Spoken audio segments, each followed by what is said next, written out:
आज से यदुराज के जीवन की नई शुरुआत थी। नया माहौल, नई जगह, नया स्कूल, नए लोग, नया परिवेश। प्रत्येक चीज उसके लिए नई थी। पुरानी चीजें भला कभी किसी से छूटती है क्या? स्थान बदलने से हलचल जरूर होगी, किंतु यादें शाश्वत हैं। जैसे किसी रस्सी की रगड़ से निशानों का बन जाना शाश्वत है, उसी तरह कोई किसी स्थान को छोड़ देने पर रस्सी के निशान की तरह स्थान की स्मृतियां मस्तिष्क के किसी कोने में कौंध जाती हैं। आज यदुराज के छात्रावास का पहला दिन था। दोपहर तक पहुंचने के बाद एक कमरे में सामान को व्यवस्थित करने की प्रक्रिया के दौरान ही शाम का समय हो गया। गुरुकुल पद्धति के अनुसार आश्रम में छोटे छोटे झोपड़ी नुमा कमरे बनाए गए थे। एक कमरे में 4 अंतेवासी रह सकते हैं। इतनी पर्याप्त जगह थी। पक्की दीवारों के स्थान पर जालीनुमा दीवारें लगाई गई थीं, ताकि प्रत्येक अंतेवासी की गतिविधियों को रास्ते से राह चलते भी देखा जा सके। संध्या का समय हो चला था। यदुराज दीवार के पास बैठा चिंतन मनन कर रहा था। प्रार्थना सभा में संध्या करने नहीं चलना क्या? स्वर गूंजा। ध्यान दूसरी जगह होने के कारण यदुराज उसे सुन नहीं पाया। कंधे पर हाथ रखकर थोड़ा हिलाकर, अजी, मैंने कहा प्रार्थना सभा में संध्या करने नहीं चलना क्या? तुम जाओ, मेरा मन नहीं है, यदुराज ने कहा। मन नहीं है? ऐसे कैसे मन नहीं है? आज तुम्हारा पहला दिन है, इसलिए शायद तुम्हें पता नहीं है, शाम के 6 बजते ही प्रत्येक अंतेवासी को प्रार्थना सभा में पहुंचना अनिवार्य होता है। 6 बजते ही दुनिया घूम फिर कर देखता है कहीं कोई रह तो नहीं गया। सब के सब प्रार्थना में पहुंच गए कि नहीं? आज शायद नहीं आया, क्योंकि आज यहाँ कई विद्यार्थी नए हैं। इन्हें यहाँ के माहौल में घुलने मिलने में थोड़ा समय लगेगा, इसीलिए शायद दुनिया को नहीं भेजा। तभी यदुराज बोलता है, ये दुनिया कौन है? और अगर कोई नहीं जाए तो ये क्या कर लेगा? अरे तुम जानते नहीं दोस्त, ये दुनिया बहुत सिरफिरा इंसान है। किसी को भी अगर देख ले कि 6 बजे के बाद भी नहीं गया तो उसकी पिटाई कर देता है। उसकी कोई गुरुजी से शिकायत नहीं करता क्या? या गुरुजी को इन सब के बारे में पता ही नहीं है? अरे दोस्त, तुम नए नए हो, इसलिए शायद तुम्हें समझने में थोड़ा वक्त लगेगा। गुरुजी को इसके बारे में पता नहीं है, पहली बात तो ये। दूसरी बात, अगर उसकी शिकायत कोई जाकर गुरुजी से कर देगा तो उसे बाद में बहुत मारता है। अच्छा, तुम्हारा नाम क्या है? बात खत्म होने के बाद यदुराज ने पूछा। तुम भी ना पानी पीकर जात पूछ रहे हो? मुझे तो तुम्हारा नाम पता है। तुम्हें मेरा नाम क्यों नहीं पता यदुराज? अच्छा, अब बता देता हूं, लेकिन भूलना मत, मेरा नाम भानु है। भूलूंगा क्यों भानु? तुम्हारा नाम ही ऐसा है। भला तुमको भूल जाऊंगा तो तुम्हारे नाम की चमक मुझे भूलने देगी? इसके बाद दोनों प्रार्थना सभा में पहुंच जाते हैं। प्रार्थना सभा में संध्या करने का तरीका यदुराज को आज थोड़ा अजीब लगा। पवित्रीकरण से आचमन तक, करन्यास से शिखा बंधन तक, आज सब उसके ऊपर से जा रहा था। उसे इतना तो समझ आ रहा था कि कुछ बोल रहे हैं, परंतु क्या बोल रहे हैं ये उसे समझ नहीं आ रहा था। रात को खाने के समय सबको मेस में बुलाकर दरी पट्टी बिछाकर सामने एक चौकी रख दी गई। भानु ठीक यदुराज के बाईं ओर बैठा हुआ था। सबका भोजन समाप्त होने को था, लेकिन ये क्या, यदुराज ने एक निवाला तक नहीं खाया था। अरे तुम खाना क्यों नहीं खा रहे हो? तभी भानु ने पूछा। बस ऐसे ही, मन नहीं है। पता नहीं घर पर सबने खाया होगा कि नहीं। अरे घर पर सबने खा लिया होगा यदुराज, तुम ज्यादा चिंता मत करो, वो अपना ख्याल रखेंगे, और आज से तुम अपना ख्याल रखो। ये कोई एक दिन की बात नहीं है कि नहीं खाया तो चलेगा। यहाँ कई साल गुजारने हैं, और ऐसे कब तक भूखे रहोगे? चलो मुंह खोलो। आ यदुराज के मुंह खोलते ही भानु एक बड़ा सा निवाला उसके मुंह में दे देता है। भोजन समाप्त होने के बाद सब अपने अपने निर्धारित कमरों में पहुंचते हैं। तुम कुछ भी कहो भानु, यहाँ मेरा जरा सा भी मन नहीं लग रहा। हालांकि तुम अपना अपनापन मुझे दिखा रहे हो, मेरा ख्याल भी रख रहे हो, पर उसकी यादें मेरा पीछा नहीं छोड़ रही। उसकी किसकी? सब अंतवासियों का स्वर एक साथ प्रतिक्रिया में गूंजा। अब जाने भी दो, किसी अन्य अवसर पर बताऊंगा। समय बीता, पहले जो दिन अपेक्षाकृत बहुत बड़े लगते थे, वो अब धीरे धीरे थोड़े छोटे लगने लग गए। तकरीबन 3 महीने बीतने पर एक दिन यदुराज की हिंदी की कॉपी किसी ने निकाल ली, जिस पर उसका नाम नहीं लिखा हुआ था, लेकिन अब तक दिया गया सारा होमवर्क वह पूरा कर चुका था। आज हिंदी के अध्यापक मनोहर जी काम चेक करने वाले थे। किसी विद्यार्थी ने काम अपना पूरा नहीं किया था। यदुराज का काम पूरा था, इसी बात का उसने फायदा उठा लिया, और जब कॉपी चेक करने की बारी आई तो यदुराज जाकर खड़ा हो गया। मार खाने के लिए हाथ आगे बढ़ा दिया, लेकिन आज उसकी पहली गलती है ये सोचकर मनोहर जी ने उसे मारने की बजाय वापस बिठा दिया। तुमने होमवर्क तो कर रखा था, फिर तुमने कॉपी क्यों नहीं दिखाई? मेरी कॉपी मुझे मिली ही नहीं, शायद किसी ने निकाल ली होगी। फिर ये बात तुमने अध्यापक जी को क्यों नहीं बताई? ना तो मैं ये कह रहा कि मैं भूल गया, और ना ही मैं ये कह रहा कि किसी ने निकाल ली होगी। मुझे पता है किसी ने निकाल ली है, और अब तुम देखना, मैं भी पूरा ध्यान रखूंगा कि कौन तुम्हारी उस कॉपी को लेकर चेक करवाने आता है। आती ही उसे तुरंत पकड़ूंगा। थोड़ी देर बाद दीपक यदुराज की चुराई हुई कॉपी चेक करवाने आता है। कॉपी चेक होने के बाद दीपक अपने साथियों की तरफ एक कुटिल मुस्कुराहट से देखता है, जिसकी आंखें कह रही थी कि इस समय मुझसे शातिर कोई है ही नहीं, मैं जिसको चाहूं उसे बेवकूफ बना सकता हूं। किंतु आज भानु ने उसकी आंखों में झांककर आंखों से सुरमा ही चुरा लिया था। मास्टर जी, दीपक ने जो कॉपी चेक करवाई है वो उसकी खुद की कॉपी नहीं है, वो कॉपी उसने यदुराज की चुराई है। क्या? चोरी और कॉपी की? अगर ये साबित हो गया तो आज इसकी खूब पिटाई होगी, ये भी याद रखेगा। यदुराज बेटा, तुम खड़े हो जाओ, इधर आओ। यदुराज के पास आते ही गुरुजी ने कॉपी दिखाकर उससे पूछा, क्या ये कॉपी तुम्हारी है? यदुराज अपनी कॉपी को पहचान गया था, किंतु आज खामखा दीपक की पिटाई होगी, इसलिए उसने मना कर दिया कि नहीं गुरुजी, ये मेरी कॉपी नहीं है। अब गुरुजी का गुस्सा भानु पर होता है। ऐसे ही तूने किसी पर झूठे इल्जाम कैसे लगा दिए? मैंने किसी पर झूठा इल्जाम नहीं लगाया गुरुजी, मैं इसकी कॉपी के कलर को देखकर पहचान सकता हूँ। कलर तो एक जैसे भी हो सकते हैं, किंतु एक जैसे कलर होने से कॉपी भी किसी एक की हुई कैसे संभव है? अब तो तुम्हें छोड़ देता हूँ, लेकिन मेरी एक बात ध्यान रखना, दोबारा ऐसे ही किसी पर झूठा इल्जाम मत लगाना। छुट्टी होने के बाद सब बच्चे क्लासरूम से बाहर आते हैं। वहां एक अप्रत्याशित घटना घटती है। दीपक और उसकी मित्र मंडली भानु के पास आकर उसे तरह तरह की धमकियां देते हैं। उसी समय यदुराज पीछे से उनके पास आ जाता है। वह वहां खड़ा खड़ा चुपचाप तमाशा देख रहा होता है, किंतु उनकी धमकियों का उसने कोई प्रत्युत्तर नहीं दिया। उनके जाने के बाद भानु चुपचाप जाने लगता है। भानु, पीछे से यदुराज बोलता है, लेकिन भानु आज उसकी एक भी बात नहीं सुनता। अरे यार, मेरी बात तो सुन। भानु की तरफ से कोई प्रतिक्रिया न पाकर यदुराज भांप लेता है कि इस समय वो अवश्य ही गुस्से में है। खैर कोई बात नहीं, थोड़े समय बाद इसका गुस्सा शांत हो जाएगा। रात को खाने का समय हुआ। सभी बच्चे मेस में अपने अपने संगी साथियों के साथ बैठे हैं, लेकिन यदुराज और भानु पास पास बैठते हुए भी एक दूसरे से दूर बैठे हैं।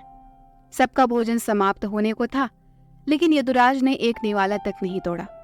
भानु ने चुपचाप बिना बोले एक निवाला उसके मुंह में रख दिया। मैं ऐसे तो बिना किसी अधिकार भावना से तुम्हारे हाथ से भोजन नहीं करूंगा। भानु ने उसकी बातों को लगभग अनसुना कर दिया।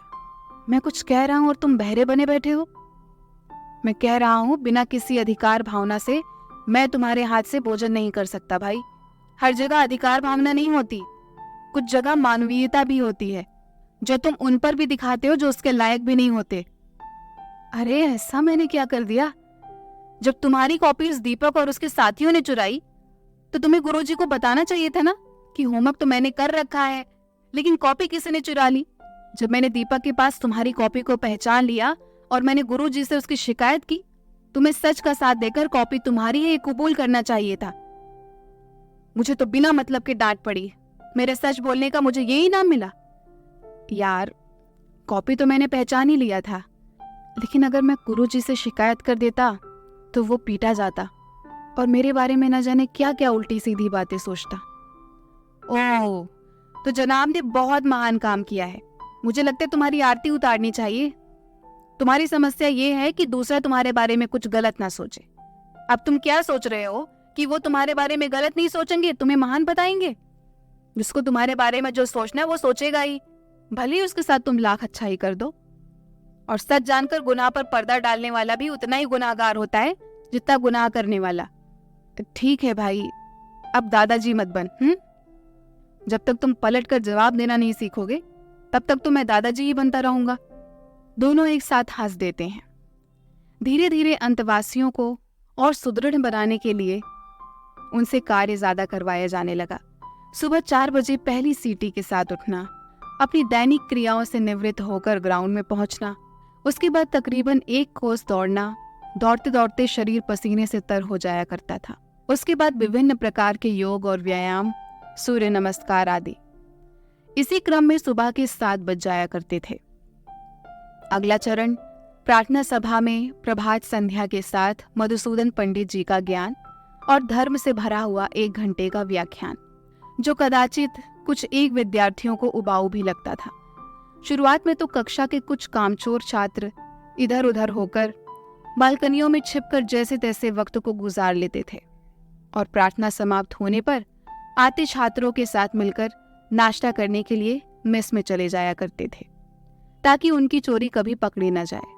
बदलते वक्त के साथ नियंत्रण और भी कठोर होता जा रहा था।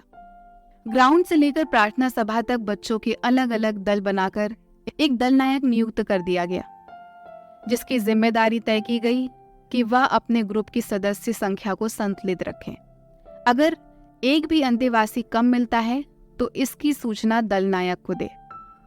दूसरे दिन प्रातः 4 बजे की सीटी के साथ उठकर उन्हें भी प्रत्येक बच्चे की तरह तैयार होकर ग्राउंड में पहुंचना पड़ा। जब दौड़ने का समय हुआ तो आज जो बच्चे पहली बार दौड़ रहे थे उनमें से कुछ तो सब बच्चों के बराबर दौड़ ही नहीं सके, कुछ पिछड़ गए और कुछ गश खाकर गिर गए। प्रार्थना सभा में सबसे प्रातः संध्या करवाने के बाद मधुसूदन पंडित जी ने स्पष्ट शब्दों में कहा कि जो बच्चे ये सोच रहे हैं कि वो दौड़ेंगे नहीं तो उनका किसको पता चलेगा। कोई इधर उधर छिपकर बच जाता है और वो ये सोचते हैं कि उनका किसी को पता नहीं चलेगा, तो हमें सबका पता रहता है। हम जानबूझकर अनजान इसलिए बने हुए थे ताकि आप खुद ही सुधर जाओ, नहीं तो हमें तो सुधारना ही है। जिंदगी भी तो एक दौड़ ही है। कोई सपने के पीछे दौड़ता है तो कोई अपना छूट गया उसको बचाने के लिए। ये दौड़ और व्यायाम सुबह इसलिए नहीं होती कि आप सब फौज या रक्षक दलों में जाएं। ये इसलिए होती है क्योंकि हम चाहते हैं कि आपका शरीर बलिष्ठ हो, रोग और बीमारियां आपसे कोसों दूर रहें। आप आज नहीं दौड़ेंगे तो कल को जब आप बीमारियों से घिर जाओगे तो डॉक्टर को दिखाने के लिए तुम्हें उनके पीछे पीछे दौड़ना पड़ेगा। बात तो सही कह रहे हैं पंडित जी, यदुराज ने भानु से कहा।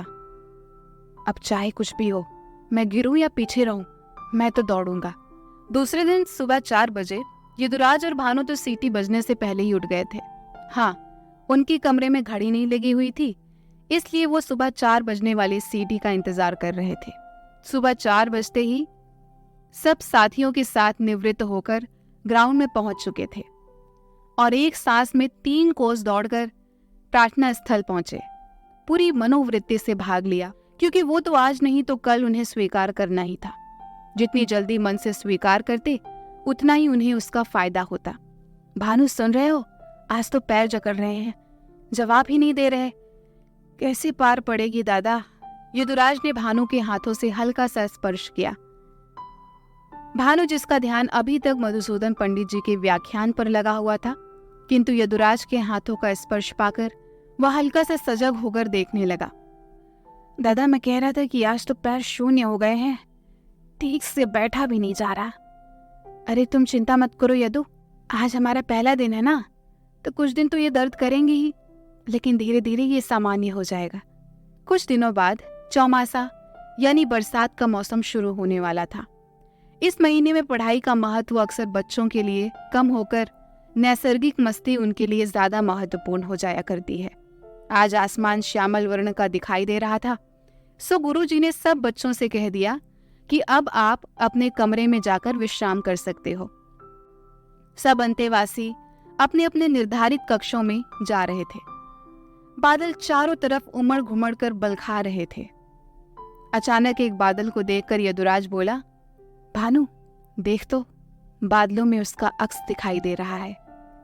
और यह कहते हुए वह वहां से भागने लगा। भानु और यदुराज के अलावा उस जगह कोई दूसरा था नहीं, तो भानु भी उसे रोकने के लिए उसके पीछे पीछे भागने लगा। अरे रुक जा यदुराज, कोई अक्स वक्स नहीं है। अरे है तो सही, वो देख नीली छीट का घाघरा, वो उसकी लाल चोली, अरे देख तो वो उसके गुलाबी होंठ, वो नागिन की तरह बल खाती उसके बालों की लटा, देख तो मुझे सब दिखाई दे रहा है। ये कहते हुए वो और तेज तेज से भागने लग गया। अरे रुक यदु, अरे नहीं भानु, अरे देख तो उसके बालों में लगी चूड़ामणि। यह कहते हुए वह रुक गया। अरे उसकी चूड़ामणि तो मैं लेते आया था चुपके से, उसने ना जाने कहाँ कहाँ नहीं ढूंढा होगा। उस दिन भी जब हम आखिरी बार मिले थे तब वो चूड़ामणि ही ढूंढ रही थी जो मैंने चुरा ली थी। मैंने वादा किया था अब की बार शहर से आऊंगा तब तुम्हारी चूड़ामणि अवश्य लाऊंगा। पता नहीं यार भानु, उसने चूड़ामणि खरीदी भी होगी कि नहीं। यह कहते हुए वह सर को पकड़कर बैठ गया। भानु ने पास आकर थोड़ा गले लगाते हुए कहा, अरे तू चिंता मत कर भाई, बाजार से जाकर एक दिन दोनों खरीद लाएंगे। बरसात और अंधड़ आने की वजह से आम के फल टूट टूट कर जमीन पर सैकड़ों की संख्या में फैल गए थे, जिन्हें देखकर लगता था कि प्रकृति इन टूटे हुए आमों से सीधे वृक्ष उगाकर इस संसार को आम्रमय बनाना चाहती हो। अरे यदुराज देख तो कितनी आम लगे हैं। हाँ भानु, जब मैं, भव्या, नीरू, रमिया और नवीन पांचों दोस्त बारिश होती थी ना, उसके बाद आम को इकट्ठा करने के लिए पूरे पदमपुरा की खाक छान मारते थे। हाय भव्या, मेरे भव्या, कहते हुए वह आम इकट्ठे करने लगा। भानु ये आम मैं भव्या के लिए इकट्ठे कर रहा हूं, जब हम मिलेंगे तो उसे मैं ढेर सारे आम दूंगा। इसके बाद दोनों छात्रावास में चले जाते हैं। उधर दूसरी तरफ यदुराज को छात्रावास भेज दिया गया तो भव्या का मन पाठशाला में थोड़ा कम लगने लगा, किंतु इसके बावजूद भी वो पाठशाला आया करती थी। यदुराज को अपने साथ ना पाकर भव्या, नीरू, नवीन, रमिया चारों अक्सर गुमसुम और मायूस रहा करते थे, किंतु नवीन उन सब की उदासी को दूर करने के लिए हंसाने की चेष्टा किया करता था। वह कहता है कि यदुराज अगर यहाँ पर आ गया तो उसे फिर से मार खानी पड़ेगी, और यह धर्मो तो उस पर वैसे ही खुन्नस खाए हुए है, या तो और भी मोटा डंडा लाकर देगा ताकि उसकी और जोर से लगे। अब वहां है तो पिटाई से तो बचा रहेगा, बेचारे को जवाब भी तो देना नहीं आता। अगर वहां गुरुजी मार भी लगाते होंगे तो कम से कम हमें वो देखना तो नहीं पड़ता। इसके बाद सब एक साथ हंस पड़ते हैं। हंसते हंसते अचानक भव्या की हंसी मायूसी में बदल जाती है। 2 साल बीत गए उन्हें, पता नहीं कब आएंगे। यहाँ तो तिल जितना समय ही पहाड़ जैसा लगता है। एक तो वो है जो टेलीफोन, चिट्ठी, किसी के हाथों से समाचार, कुछ भी नहीं। सब कुछ मैं ही सोचती हूँ, उससे भी तो अकल दे भगवान, वो भी तो मेरी सुध ले। और फिर आंखों से अविरल बहती अश्रुधारा। नीरू एक उंगली से आंसू पोंछते हुए कहती है, चुप हो जा भव्या, मैंने तो मम्मी को बार बार यही कहते सुना है कि आत्मा सो परमात्मा। हम किसी को अगर दिल से किसी के बारे में जैसा सोचते हैं वैसे ही वो सोचता है। हम किसी के बारे में अगर अच्छा सोचते हैं तो वो भी अच्छा सोचता है, और अगर हम किसी के बारे में बुरा सोचते हैं तो वो भी बुरा ही सोचेगा। तो उसको इतना याद करती है तो ये बारिश उधर भी हो रही होगी। फिर दोनों एक साथ हंस पड़ती हैं। यदुराज को गए कई दिन हो गए थे, लेकिन उसके अभी तक ना कोई चिट्ठी आई थी, ना टेलीफोन, ना ही कोई संदेश आया था। इससे उसकी माताजी वैदेही देवी बड़ी बेचैन हो रही थी, और उसने कई बार पंडित कृष्णमूर्ति द्विवेदी जी से इस बारे में पूछा था कि यदुराज की चिट्ठी या कोई संदेश आया क्या, लेकिन कृष्णमूर्ति जी हर बार यही कहकर उसको दिलासा दे देते थे कि अब वह ठीक है और पढ़ाई में भी उसका अच्छा मन लग रहा होगा, इसीलिए वो कभी कभार चिट्ठी लिख दिया करता है। वह फिलहाल घर से थोड़ी दूरी बनाकर रहना चाहता है ताकि उसका मन न भटके और उसकी पढ़ाई भी बाधित ना हो। वैदेही देवी जानती थी कृष्णमूर्ति जी ये सिर्फ उनको दिलासा देने के लिए कह रहे हैं। पहरेदार पवन देशमुख भी अब गुमसुम सा और उदास बैठा रहता है। उसे तंबाकू खाने के लिए रोकने टोकने वाला भी कोई नहीं। उसे तंबाकू खाते हुए यदुराज का टोकना आज उसके न टोकने से भी बेकार लग रहा है। आज सुबह से ही बारिश की फुहार हवा के साथ पृथ्वी को भिगो रही है। वैदेही देवी ने गर्मा गर्म पकौड़ी बनाकर डाइनिंग टेबल पर सजा दी है और उम्मीद लगाकर बैठी है कि इसकी खुशबू से उसका बेटा खींचा चला आएगा। एक गाड़ी गई, 2 गाड़ी गई। इस प्रकार नुक्कड़ के आखिर तक जब सब गाड़ी आ जा चुकी थी, तब कृष्णमूर्ति द्विवेदी जी की गाड़ी घर के अंदर दाखिल हुई। सीमा और अजय ने अपनी माँ को टोकते हुए कहा कि माँ, तुम भी खामखा चिंता करते हो, भैया वहां ठीक है। सीमा बोली, मुझे भी तो देखो, हर रक्षाबंधन पर एक राखी मेरी ऐसे ही बच जाती है। अब भैया आएंगे तो मैं भी पूरा हिसाब करूंगी, दोनों हाथ राखियों से भर दूंगी। बरसों का हिसाब एक दिन में हो जाएगा। बरसात के मौसम में जब नदी नाले उफान पर थे, बादल उमड़ घुमड़ कर बरखा बरसा रहे थे, एक दिन अंतवासियों ने इच्छा प्रकट की कि उन्हें महानंदा नदी के दर्शन करने की सभी को इजाजत दी जाए। दिनिया घाट के देखरेख व निर्देशन में सभी अंतवासियों को पूर्णिया से कुछ दूरी पर महानंदा नदी को देखने की इजाजत पूर्णतः हिदायत के साथ दे दी गई। सभी अंतेवासी उछलते कूदते, तेज चिल्लाते हुए नदी के किनारे छपाछप करते हुए पानी को उलीचने लगे। अरे ये क्या! अचानक से दीपक का पैर फिसला और वो नदी में गिर पड़ा। बचाओ बचाओ! कोई चीख रहा है, कोई चिल्ला रहा है, कोई सहायता मांगने के लिए इधर उधर दौड़ने लगा। पानी में से आवाज हुई, धम। ये क्या! यदुराज दीपक को बचाने के लिए कूद पड़ा, लेकिन उसे तो खुद तैरना नहीं आता। वह धीरे धीरे जल की गहराइयों में जाने लगा। देखने वालों की आंखें सकपकाई, हृदय की धड़कनें शिथिल होने लगी। भानु चीख पुकार मचाने लगा। मरता क्या ना करता, खुद को डूबता देख बचाने की जुगत में यदुराज पानी में हाथ पैर इधर उधर मारने लगा। इसी प्रयास में वह पानी को काटकर सीधा तैरने लगा। पानी की लहरों के बीच उछलते दीपक को बचाकर किनारे ले आया। कोई हाथ पैर दबाने लगा, कोई छाती के बल लिटाकर छाती पर दबाव देकर फेफड़ों में भरा पानी निकालने लगा। थोड़ी देर में सबकी मेहनत का नतीजा दीपक को होश लाया। मैं यहाँ कैसे? मुझे पानी से बाहर किसने निकाला है? इस तरह से 10 सवाल एक साथ कर डाले। तुम्हें यदुराज पानी से बाहर निकाल कर लाया है, भानु ने प्रत्युत्तर देते हुए कहा। महानंदा माई की कृपा थी कि तुम बच गए। यदुराज ने? लेकिन उसे तो तैरना भी नहीं आता। तैरना बेशक नहीं आता दीपक, लेकिन जब तुम डूब रहे थे तब उसने आओ न देखा ताओ, सैकड़ों लोग खड़े थे, जिसमें कुछ तुम्हारे अतरंग मित्र भी थे, जो खड़े तमाशा देख रहे थे। अपनी जान की परवाह किए बिना उसने तुम्हारी जान बचाई। दीपक लगातार यदुराज को देख रहा था। उसके हृदय में पल रही नफरत का स्थान पश्चाताप ने ले लिया था। आंखों में बदले की भावना की जगह पश्चाताप के आंसू बह रहे थे। आगे बढ़कर यदुराज को गले लगा लिया। मुझे माफ कर दो दोस्त, मैंने आज तक अनजाने या जानबूझकर तुम्हें बहुत कष्ट पहुंचाया। मुझे माफ कर दो।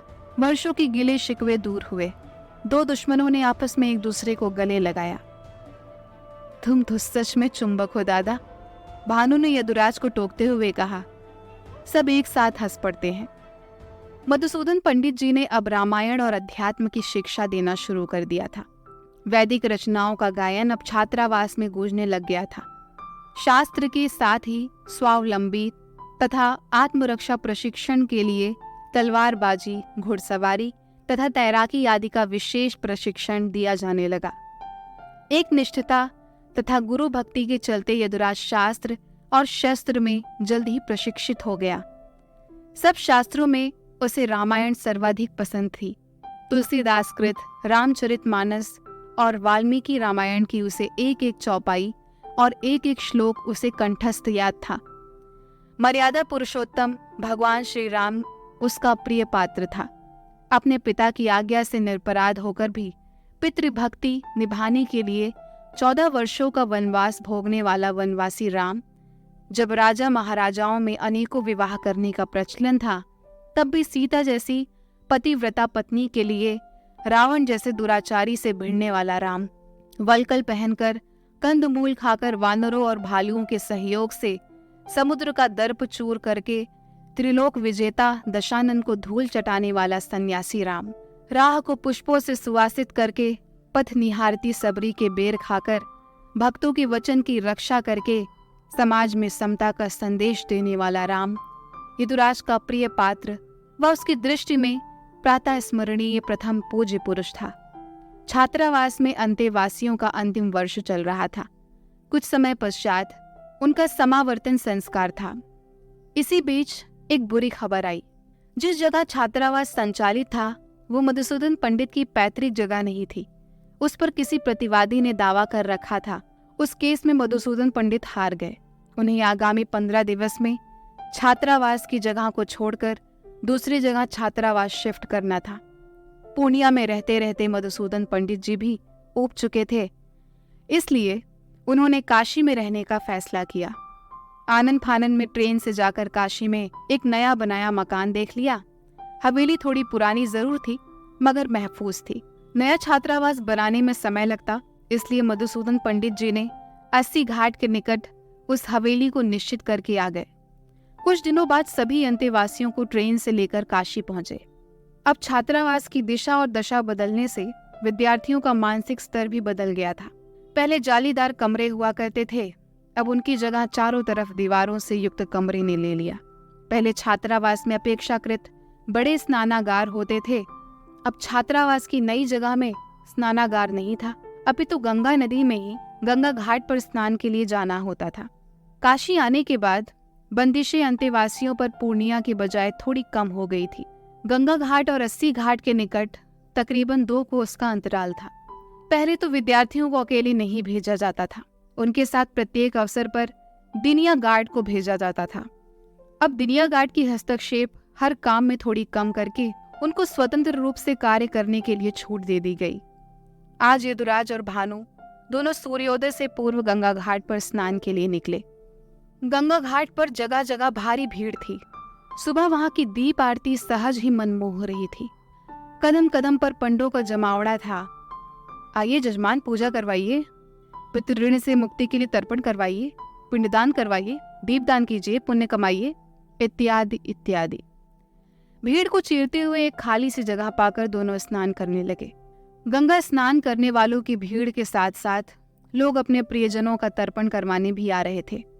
आज यदुराज और भानु ने पहली बार गंगा में डुबकी लगाई थी।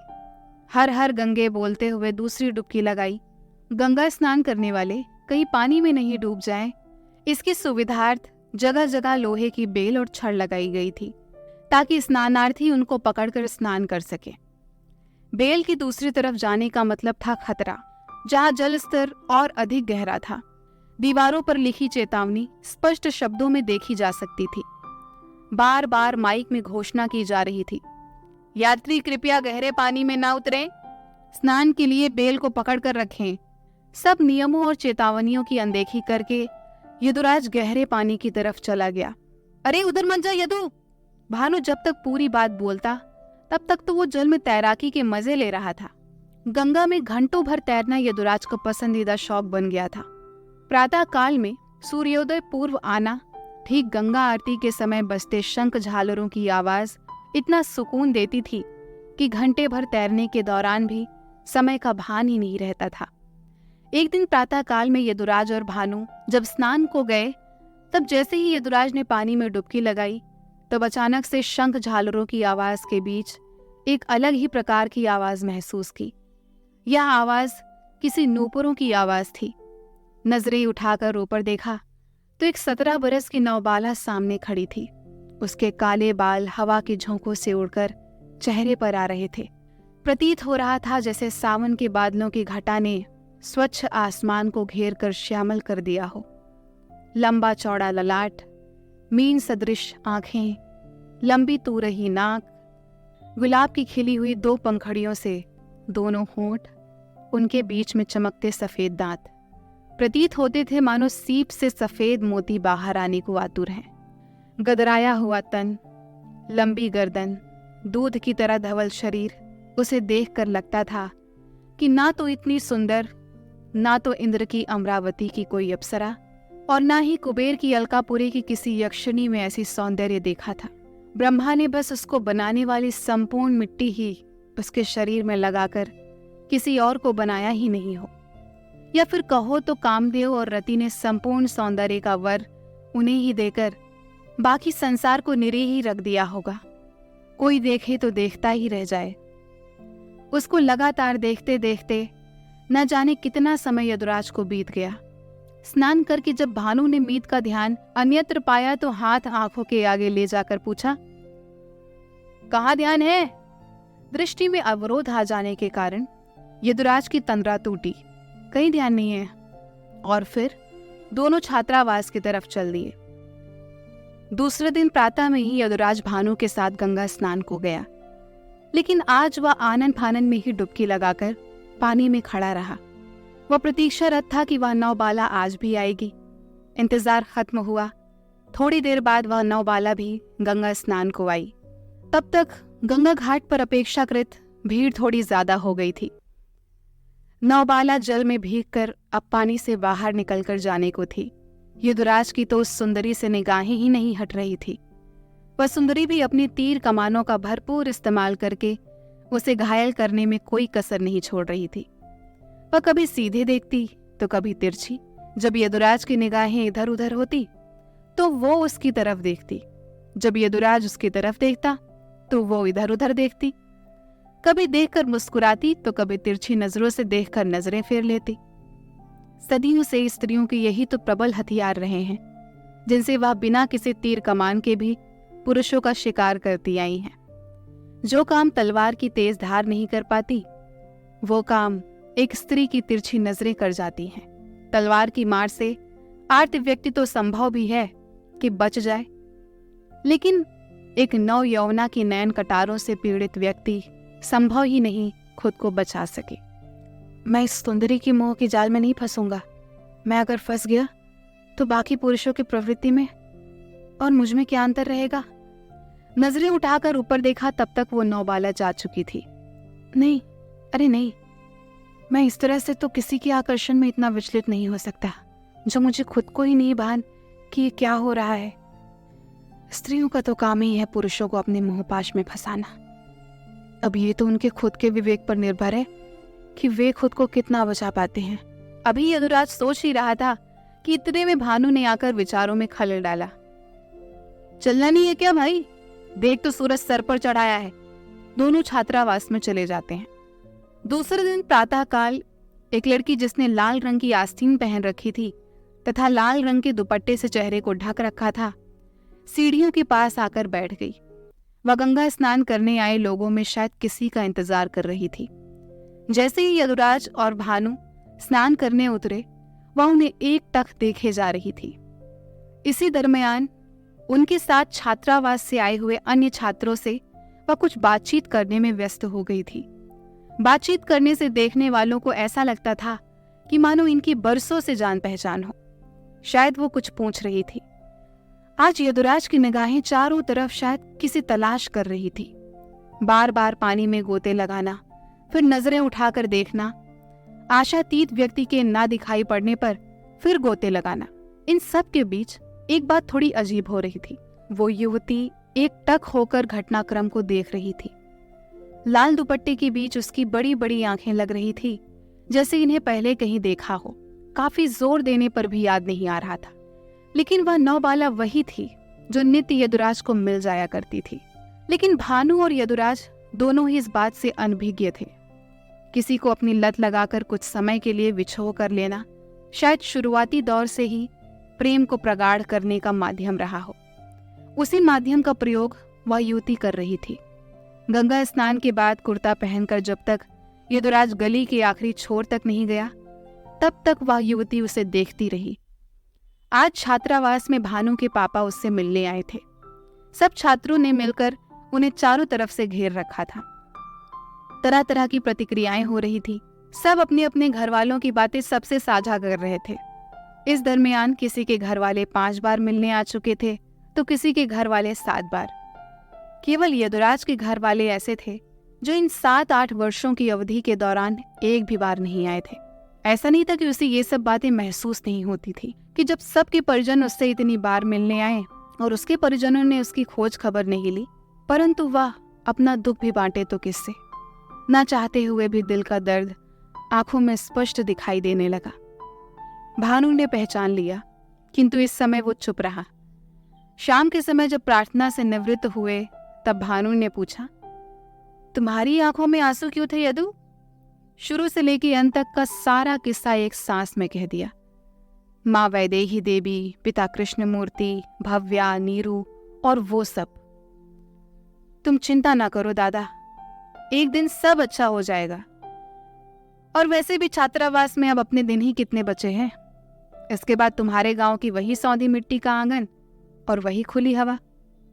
अगले दिन गंगा स्नान को प्रातः ही पहुंच गया। गंगा स्नान करने के लिए जैसे ही जल में उतरा, सामने वही नौबाला खड़ी मुस्कुरा रही थी। आज जो भी हो, वह इस नौबाला का परिचय जानकर ही रहेगा। आनन फानन में बाहर निकला। उस नौबाला की हंसी उसकी धड़कनों को शिथिल कर रही थी। जुबान हृदय के जज्बातों का साथ नहीं दे रही थी। एक बार नजर घुमाकर दूसरे घाट की तरफ देखा, फिर उस नौबाला की तरफ देखा। तब तक नौबाला जा चुकी थी। माथा पीटा, हाय मेरी किस्मत, पास रहकर भी मैंने उसका परिचय नहीं जाना। जिस प्रकार कस्तूरी हिरण के पास होती है, लेकिन फिर भी वह उसकी कस्तूरी की सुगंध से अनभिज्ञ इधर उधर भटकता रहता है, उसी प्रकार यदुराज उसका नाम पता जानने की बजाय इधर उधर की बातों में समय गुजार रहा था। भानु ने पास आकर सांत्वना दी कि आज नहीं तो कल उसका पता पूछ लेना। अगले कई रोज गंगा घाट स्नान को आते वह युवती नहीं मिली। घंटों भर उसकी राह तकते भी वह नहीं दिखी। मन विचलित हुआ। मस्तिष्क में सैकड़ों सवाल एक साथ कौन गए। कहीं इस सुंदरी ने वह शहर तो नहीं छोड़ दिया, कहीं वह बीमार तो नहीं, इत्यादि। अचानक एक दिन वह नव युवती अपने 2-3 सखियों के साथ एक छोटी बच्ची को गोद में लेकर सड़क पार करते दिखी। सड़क पर ट्रैफिक ज्यादा होने की वजह से वह युवती उस सड़क को पार नहीं कर पा रही थी। यदुराज ने आनन फानन में हाथ पकड़ा और सड़क पार करवा दी। यह वही युवती थी जो रोज गंगा स्नान को जाते समय घाट पर मिल जाया करती थी। तुम्हारा नाम क्या है? इतने दिन तुम कहाँ थी? यदुराज ने 2-3 प्रश्न एक ही साथ पूछ डाले। थोड़ा सांस लेते हुए वह युवती बोली, मेरा नाम मोहिनी है, और ये जो गोद में देख रहे हो, ये मेरी बेटी है नताशा। ये बीमार थी, इसी वजह से मैं नहीं आ सकी। तुम शादीशुदा हो? यदुराज ने थोड़ा चौंकते हुए पूछा। हाँ, मैं शादीशुदा हूँ। मेरे वो बनारस के सबसे सुंदर युवक हैं। थोड़ा मुंह लटकाते हुए यदुराज ने कहा, घमंड ठीक नहीं, आखिरकार मिलना तो मिट्टी में ही है। इसे घमंड कहो, गुमान कहो या गर्व कहो, वो आपकी भाषा है। लेकिन किसी दिन आईने के सामने आपकी मुलाकात करवाऊंगी। यदुराज भावार्थ न समझकर ठीक है कहता हुआ अपनी राह की तरफ आगे बढ़ गया। तुमने उसे झूठ क्यों बोला प्रियंवदा कि तुम्हारा नाम मोहिनी है? दूसरा झूठ ये कि तुम्हारी शादी हो चुकी है, और तीसरा झूठ ये कि नताशा तुम्हारी बच्ची है। तुम्हें पता है एक झूठ छुपाने के लिए कितने झूठ बोलने पड़ते हैं? झूठ बोलने का एक नुकसान ये भी तो होता है कि वह झूठ हमें याद रखना पड़ता है, क्योंकि अगली बार जब हम बोलेंगे, पहले जिस चीज के बारे में झूठ बोला था, अब की बार सच बोलेंगे तो मारे जाएंगे। प्रियंवदा की सखी मिंटू ने मुंहफट कह दिया। प्रियंवदा मुस्कुराते हुए बोली, मैंने नाम झूठ बोला, इसमें एक रहस्य है, शायद अभी तुम समझ ना सको। मेरी शादी हो चुकी है, ये सच है। मैं मन ही मन किसी को अपना मान चुकी। और रही बात नताशा की, तो मैं तो उसकी मौसी हूं, वो मेरी बेटी ही तो होगी। मैंने झूठ कहाँ बोला? तुमने कहा कि तुम मन ही मन किसी को अपना मान चुकी हो, लेकिन किसे? वैसे समझ तो हम भी रहे हैं, लेकिन तुम बता दो तो अच्छा है। मैं कैसे बता दूं? मुझे शर्म आती है। वक्त आने पर तुम खुद समझ जाओगी। लेकिन मोहिनी, तुमने तो रिश्ते की शुरुआत ही झूठ से की है। झूठ से शुरू कोई रिश्ता ज्यादा नहीं चलता, क्योंकि झूठ के पैर नहीं होते। ज्येष्ठ का महीना आ चुका था। इसी श्रावणी पूर्णिमा को यदुराज और उसके कक्षा सहपाठियों का समावर्तन संस्कार होना था।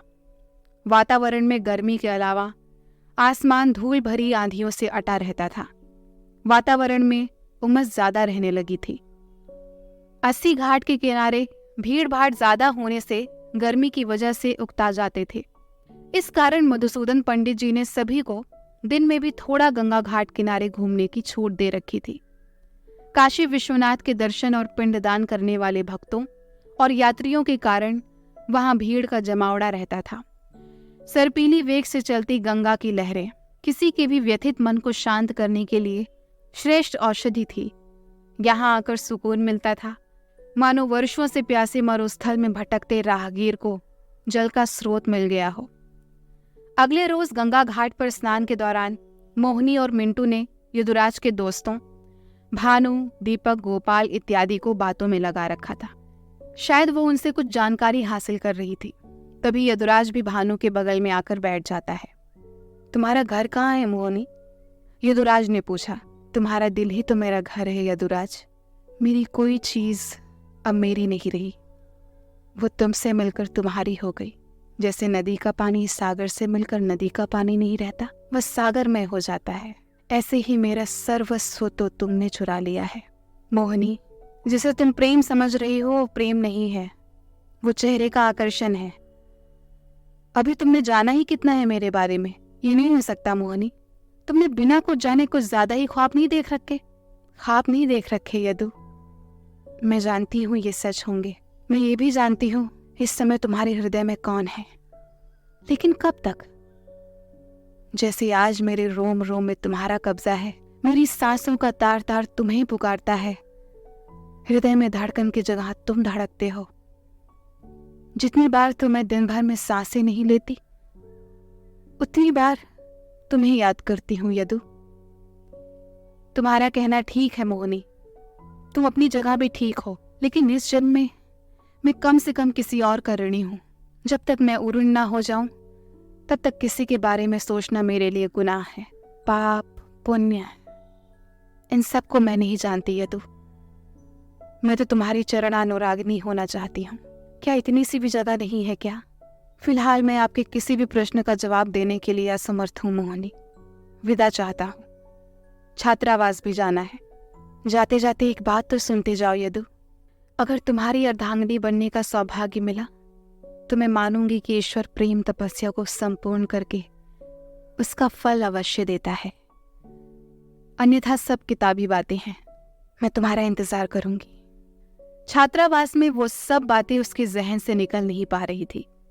भानु बातों से कुछ दुख हल्का करने की कोशिश कर रहा था। एक तो वो है भानु जो इस चेहरे पर आसक्त है, दूसरी तरफ भाव्या जो तब भी साथ थी जब मेरा कोई नहीं था, मेरे बचपन की संगी। प्रेम अनासक्त भी होता है और आसक्त भी।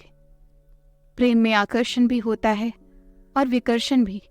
मोहिनी का प्रेम आकर्षण से शुरू हुआ है, और जो प्रेम आकर्षण से शुरू होता है वो रूप सौंदर्य के ढलते ही विकर्षण में बदल जाता है। जबकि भव्या का प्रेम सुरक्षा की भावना से प्रगाढ़तम रूप तक पहुंचा है, जो सांसों की अंतिम डोर तक रहेगा। भानु चुपचाप बैठा सब सुन रहा था। ऐसा कुछ नहीं है यदु। मोहिनी का प्रेम आज भले ही आकर्षण से शुरू हुआ हो, किंतु सुरक्षा की भावना सुनिश्चित होने के बाद लड़की अपने प्रेमियों पर अपना सर्वस्व न्यौछावर कर देती है। जीवन तुम्हारा है, मर्जी तुम्हारी। आखिरकार श्रावणी पूर्णिमा के दिन छात्रावास की अंतिम कक्षा के विद्यार्थियों को विदाई करने का समय सुनिश्चित हुआ। व्यथित और दुखी मन से सब विद्यार्थियों ने विदा ली। अब ये भी नहीं पता भविष्य में दोबारा मुलाकात होगी भी या नहीं, और क्या पता नहीं भी हो। बस सब कुछ संभावनाओं पर टिका हुआ था। छात्रावास जीवन की समाप्ति का सूचक, आगामी जीवन में आने वाले परिवर्तनों और तूफानों का परिचायक था, जहां उन्हें समाज में स्वयं की पहचान के लिए द्वंद्व करना था। खुद को स्थापित करने की चुनौती थी।